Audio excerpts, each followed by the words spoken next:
sista 2 åren kan man säga. Va? Men lite fundersam på provstarten.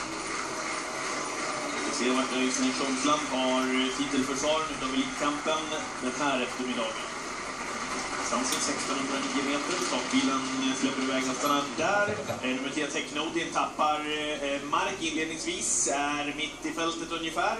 Samtidigt som ett Näslandslok öppnar bra. Det är med nummer 4 Hellin Faxen på utsidan. Ut i tredje kommer 5 Halsta Lotus som ju snabbstartar. Och 3 Teknodin hamnar nästa gång och galopperar också nummer 8 Månprinsen AM i det där skedet utvändigt om Teknodin. Ja, han öppnar väldigt bra Månprinsen, men tyvärr så hoppar han där första sväng.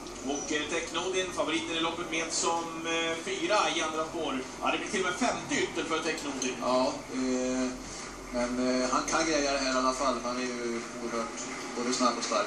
Upp för att passera 500 meter med nummer 1 Näslands Lok där framme i täten. Kommer upp till halvvarvet på 19,1. Det är snabbt tempo det för de här kallbloden. Nummer 4, Hellin Faxen, finns på utsidan.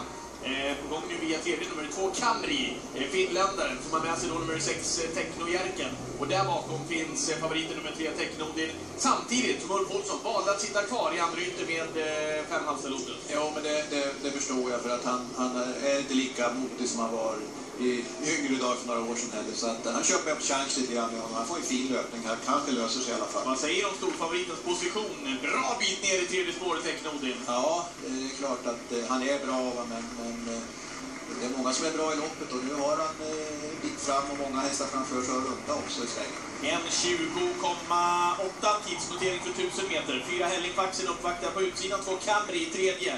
Där bakom har vi också nummer 6 Teknojärken och nummer 3 Teknodin som finns bakom 6 Teknojärken. Ryggledaren också, nummer 11 Föjlandkongen som inte har fritt fram. Halsta Lotus, ska han kunna få se dagens ljusmåne? Ja, han kommer att få fritt där som det ser ut i alla fall.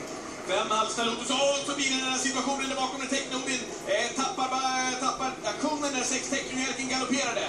Då är upploppet kvar. Halsta Lotus letar lucka, men har han någonting kvar då egentligen? Ett Näslands Loke, fortfarande framme i täten. Mitt i banan 7 Rokne Eld som har fått upp många också. 7 Rokne Eld tar upp jakten på det med ett Näslands Loke. Lucka för Föjlandkongen, men invändigt håller han undan. Nummer 1 Näslands Loke som spårar hela vägen tillsammans med Åsbjörn Tängsa dig. En knapp 40-åtsare. Nåning.